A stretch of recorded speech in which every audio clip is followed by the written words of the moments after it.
បាទសួស្តីបងប្អូនថ្ងៃនេះខ្ញុំចង់នាំបងប្អូនមកមើលស្រែពីរកន្លែងបាទដែលប្រើជីខុសគ្នាបាទស្រែខាងនេះប្រើជីគីមីសុទ្ធបងប្អូនបាទហើយ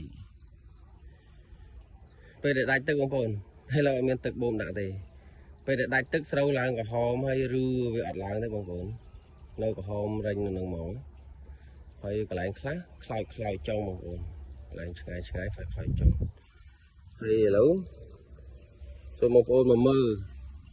បាទមកមើលស្រូវដែលប្រើជីវជីវ3បងប្អូន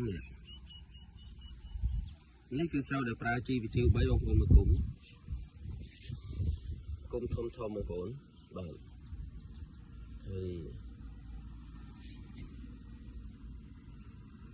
ហើយសុទ្ធអង្គភីវអានេះអត់ទឹកដូចគ្នាបងប្អូនប៉ុន្តែដើមវានៅខៀវបងប្អូនមិនអន់ទេប៉ុន្តែបើទុកឲ្យដាច់ទឹកយូរមែនទេវាអាចប្រែមកក្រហមតិចតួចបាទប៉ុន្តែមិនក្រហមលឿនដូចប្រើគីមីបាទគីមីពេលដែលដាច់ទឹកគឺនៅត្រឹងបាទអត់លូតលាស់ទេនៅក្រហមរិញនៅនឹងហ្មងបាទនេះគឺដោយសារតែប្រើជីបជីវ3បងប្អូន